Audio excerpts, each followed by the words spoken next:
So Bill, coming today, presenting your topic, how did it go? Oh, it went pretty well. It was good. It's a topical issue, population ageing, and it ties in quite nicely with the transport theme of the workshop. Transport seems to be a bit of an issue in the Waikato region.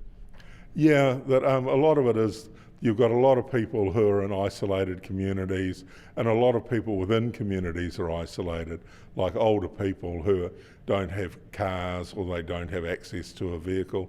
And in some places in the Waikato, about 20% of the population fall into that category. They just have no access to transport.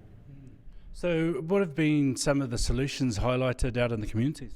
I think that people are grasping towards solutions at the moment, that there are a number of different models around the world that people can use, and there's a lot of people who are very concerned about that issue here, but they're still wrestling with the sort of overall bureaucracy and what governs bus networks and things like that.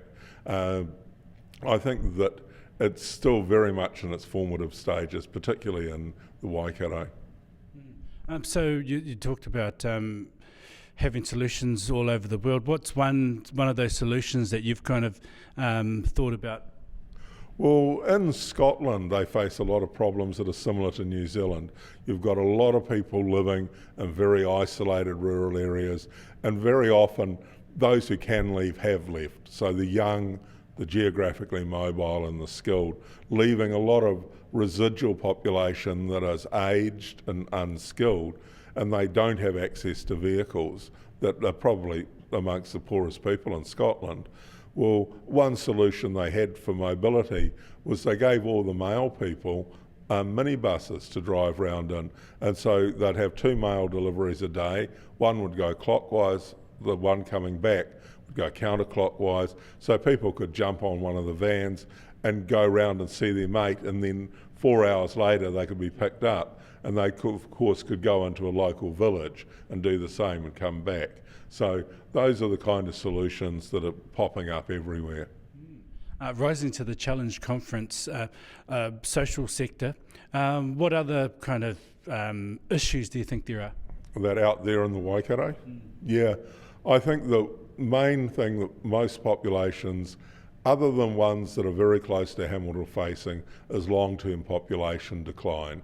That's demographically almost unavoidable, that there may be a community here or there comes up with a radical solution that fits their circumstance, but by and large most communities are having to adjust to long run having considerably less people in them. I mean, places like the South Waikato and say Ruapehu district, they may have lost 20% of their population between 91 and now. So that will continue into the future. So getting those communities sustainable is one of the main issues out there. It reminds me of like up in Pōkeno, a whole lot of houses. No, there's no structure out there, there's no schools, is that what you're kind of talking about, but the opposite effect? Yeah, the opposite effect. Pōkeno is interesting because you've got massive amounts of population spill over from Auckland into Pōkeno, and I think that there'll be a number of Pōkenos around the sort of periphery of Auckland, that perhaps even out onto the Hauraki Plains. But yeah, I think that one of the things that the communities face in the periphery in Waikato is that once the population starts going, the infrastructure starts going. So you lose population, you lose a school. People will not go to that place because there isn't a school.